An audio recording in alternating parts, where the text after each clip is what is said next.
చాలా బాధ సార్. ఎక్కడ పోయినా నాకు సపరేట్ ఉండేది. అతను ఆయాసపడతాడని దేనికి రానికపోయాడు. ఏ ఫంక్షన్ కానీ పూజ కానీ బయట కూర్చుంటాను. కొంచెం పొగొచ్చినా అసలు ఆయాసం వచ్చేసేది. అసలు విపరీతంగా సార్, సివియర్గా ఆయాసం. అసలు కొంచెం పొగ అని నూనె పాపడాలు వేయించిన అసలు ఏదన్నా సార్ తాలింపు వేసినా ఆయాసం వచ్చేసేది.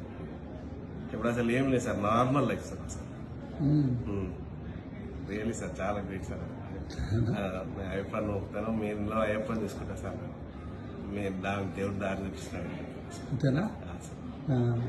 దేవుడు దారి చూపించింది కదా అయ్యప్ప.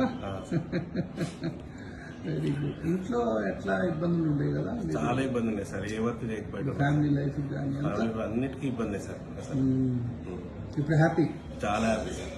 ఇప్పుడు ఎప్పుడు హాలిడేస్ పడుకుందామని చూస్తుండే సార్. సండేస్ కూడా ఏదో ఒక వర్క్ చేస్తున్నాను కంపల్సరీ. పడుకోని నిద్ర రావట్లేదు మధ్యాహ్నం పూట. అసలు రాత్రి మా సౌండ్ స్లీప్ వస్తుంది, పడుకోవాలనిపించట్లేదు సార్.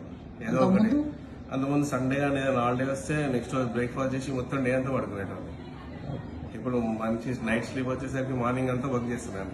చెట్లు ఇంట్లో అన్ని మేము చేసుకున్నాను సార్. వర్క్ ఉంటుంది బాగా, అన్ని నేనే చేసుకుంటాను. గార్డెనింగ్ అన్ని నేనే చేసుకుంటాను ఇంట్లో.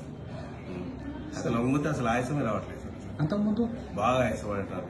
ఎక్కువ పని కూర్చొనే చేస్తాను. ఇప్పుడు బెండ్ అయ్యి చేస్తున్నాను సార్. వాళ్ళు చాలా బాగుంది. ఫ్రెండ్స్ ఏమంటారు? ఇంకా అన్నిటికీ వెళ్తాను సార్. ఇప్పుడు ట్రెక్కింగ్ దానికి అన్నిటికీ వెళ్తాను సార్. అంతకుముందు పోయేవాడు? వెళ్ళకపోయాడు సార్. సార్ ఏదైనా టూర్స్ అంటేనే నడిచే ఇబ్బంది సార్. అన్నిటికీ నడవాలి కదా సార్. అవును. ఇప్పుడు వెళ్తాను సార్ అన్నిటికీ. నీళ్ళంటే భయం, హైట్ అంటే భయం అయితే, కింద చూస్తే భయం అవుతుంది సార్.